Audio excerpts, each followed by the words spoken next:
आणि पैसा हे चतुर्विध पुरुषार्थामध्ये एक पुरुषार्थ आहे. धर्म, अर्थ, काम आणि मोक्ष. नंबर 2 ला सांगितलेलं आहे पुरुषार्थ धन. धन म्हणजे त्या ठिकाणी पैसा. तो आपल्याजवळ असलाच पाहिजे ना, आपण तो कमवलाच पाहिजे, कारण की त्यापासून आपल्याला सगळ्या सुखसुविधा आणि जगामध्ये मान सन्मान प्राप्त होत असतो. म्हणून धनाची व्याख्या त्या ठिकाणी चतुर्विध पुरुषार्थामध्ये केलेली आहे. धन माणसाने अवश्य प्राप्त करावं. धनाशिवाय परमार्थ होत नाही आणि प्रपंच सुद्धा होत नाही. मला तुम्ही सांगा, मी दुकानात जर का गेले म्हटले मला आता सुरमगावला शिवपुराण सांगायचंय, मला शिवपुराण द्या, मला फुकट देतील का? देतील का? माझी गाडी आणायची, डिझेल टाका म्हणलं तर फुकट टाकतील का? नाही. त्याच्यासाठी पण काय गरज आहे? धनाचीच गरज आहे. एवढा मोठा सप्ताह करायचा आहे तर याच्यासाठी कशाची गरज आहे? धनाचीच गरज आहे. पण एक आहे, महाराज लोकांनी कथा कीर्तन असू द्या, त्याचा फक्त सौदा करायचा नसतो. आणि कमिटीवाल्यांनी पण त्याला गाडी विकावं लागल असा विचार करू नका, असं त्यालाही परेशान करू नका. दोघांनीही विचार करावा. पैसा हे जीवन नाहीये, पैसा हे जीवनातलं त्या ठिकाणी साधन आहे. पण आज लोकांचं उलट झालं. लोकांनी देवाला साधन केलं आणि पैशाला साध्य समजलेलं आहे. आणि म्हणून सगळे लोक आज सर्व गोष्टी जवळ असताना लोकांचं मन माइंड अपसेट झालेलं आहे. तुम्ही बघा, कोणापाशी जाऊन बघा, प्रत्येकाचं दुःख वेगळं. दुःख नाही असा माणूसच नाही जगात. जगाचं जाऊ द्या, आपण फक्त आपल्या सुरमगावचाच विचार करू आजच्या पुरता. आज प्रत्येक घरात तुम्ही घराघरात जाऊन विचारा, तुम्ही सुखी आहेत का? तुम्ही सुखी आहेत का? तुम्ही सुखी आहेत का? अख्ख्या गावात एक माणूस पण छाती ठोकून सांगणार नाही की मी सुखी आहे म्हणून. कोई तन दुखी, कोई मन दुखी, कोई धनबिन रहत उदास, थोडे थोडे सब दुखी. मग सगळे दुखी, सुखी कोणी नाही का? आहेत ना. आता सध्या जितके मंडपात कथा ऐकायला बसले का, तितके शिवके दास सुखी. जे आता कथा कीर्तन ऐकायला बसलेले आहेत ते भक्त आहेत आणि फक्त देवाचे भक्तच ह्या जगात सुखी आहेत. म्हणून जगामध्ये सुख नाही असं नाहीये, सुख सगळ्याकडे आहे, पण समाधान राहिलेलं नाहीये. आणि समाधान पाहिजे असेल ना, ते समाधान फक्त देवाच्या चरणाजवळच आहे.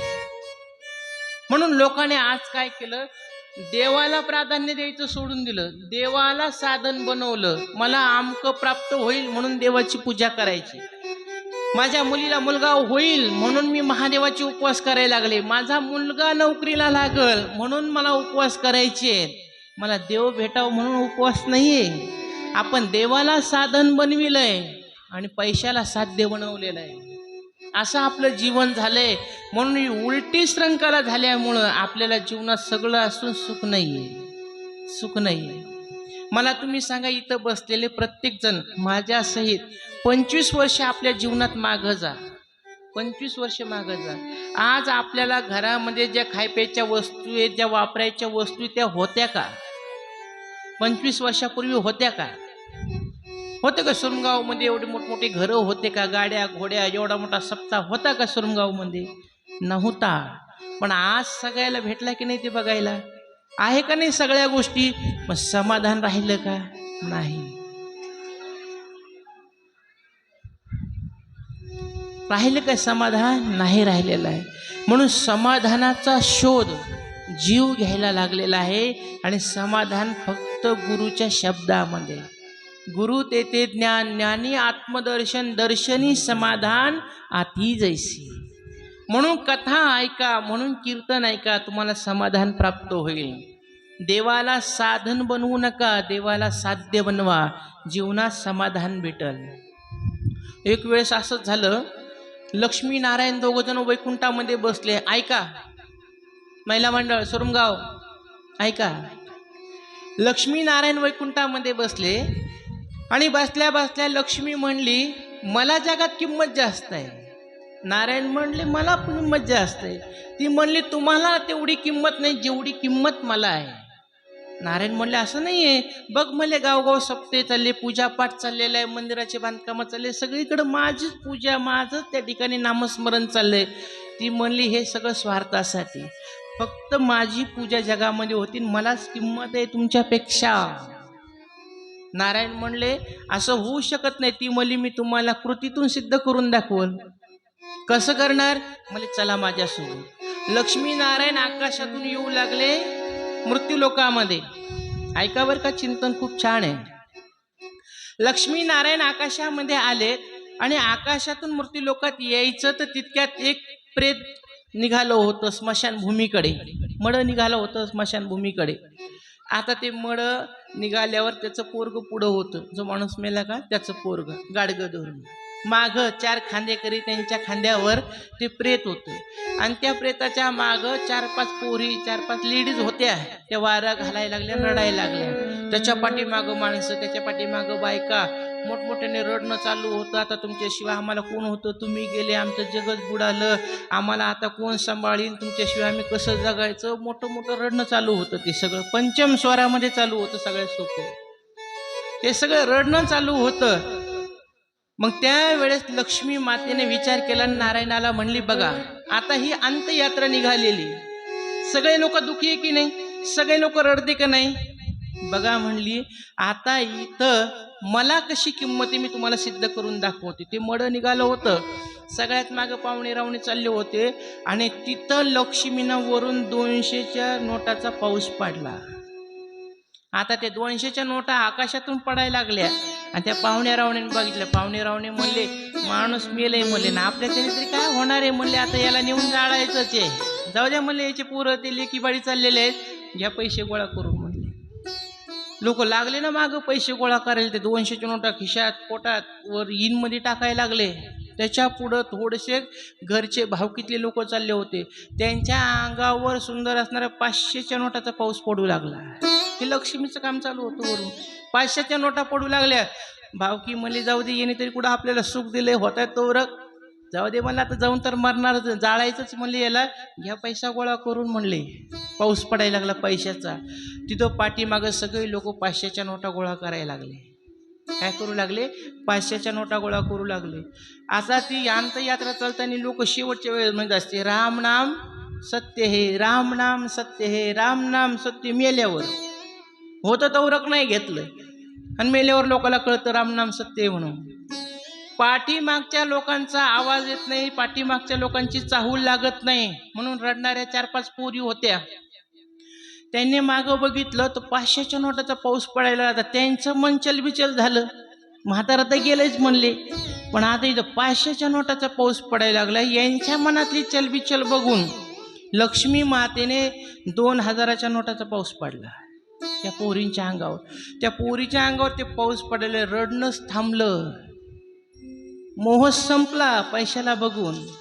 लगेच त्या पैसा गोळा करायला लागल्या. ओटी जितका बसल तितका ओटीमध्ये 2000च्या नोटा साठवून घेऊ लागल्या.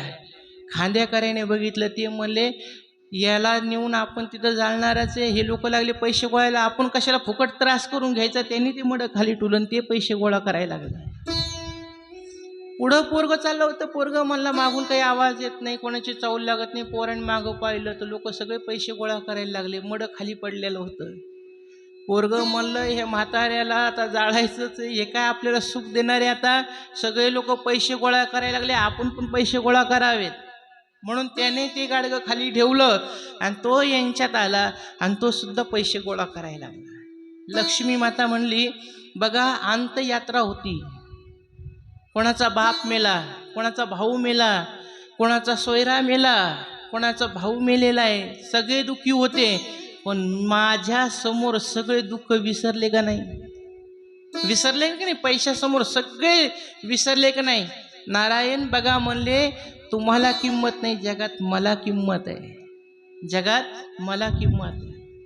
नारायणाने लक्ष्मीला तिथं घेऊन आले आणि नारायण म्हणले तू पैशाचा पाऊस पडला, सगळे तुला शोधू लागले, तुला घेऊ लागले, पण हे मड उठलं का? मड उठलं का? ती म्हणली ते कसं उठल? ते म्हणले ह्या मड्याला पैशाची किंमत नाही का?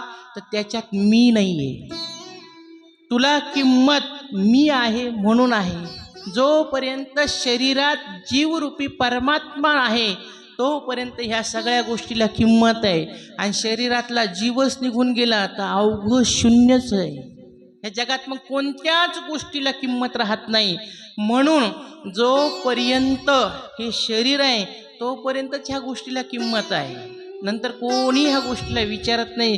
कितीही तुम्ही घरदारं बांधून ठेवा, कितीही पोरांसाठी कमवून ठेवा, पण शेवटी आपल्यासोबत एकच येत असतं, परमार्थ महाधन जोडी देवाचे चरण. या नश्वर जगातला आपल्यासोबत काहीच येणार नाही. येतं ते फक्त भगवंताची भक्ती, भगवंताचं नामस्मरण. म्हणून त्या ठिकाणी सुंदर असं वर्णन केलंय की प्रपंचामध्ये असो की परमार्थामध्ये असो, कशाची गरज आहे? धनाची. आणि ते धन कमवत असताना दुसऱ्याला त्रास होणार नाही. कुणाचं चोरीचं लबाडीचं धन आणून आपल्या घरात सुख शांती प्राप्त होत नाही. आपल्या कष्टाचं असावं, त्यालाच आयुष्य असावं. मग हे धन आपल्याला घरातली गरिबी हटवायची असेल तर त्याच्यासाठी काय करावं? महादेवाच्या पूजेमध्ये बेलपत्राची किंवा कमळाच्या पुष्पाची लाखोळी व्हावी. कमल पुष्पाचं 1,00,000 बेल अर्पण, 1,00,000 कमल पुष्प अर्पण केले तर त्या व्यक्तीला धनाची प्राप्ती होत असते. असं सुंदर वर्णन शिवपुराणामध्ये केलेलं आहे. महादेवाला तांदूळ वाहिले तर लक्ष्मीची वृद्धी आपल्या घरामध्ये होत असते. महादेवाला पूजा झाल्यावर, अभिषेक झाल्यावर श्रीफळ अर्पण करायचं असतं, फोडायचं नसतं नारळ, ते अर्पण करायचं. पूर्ण पूजेचं फळ प्राप्त होतं. तीळ अर्पण केले तर आपल्या पापाचा नाश होतो. जव अर्पण केले तर आपल्याला स्वर्गीय सुख प्राप्त होत असतं.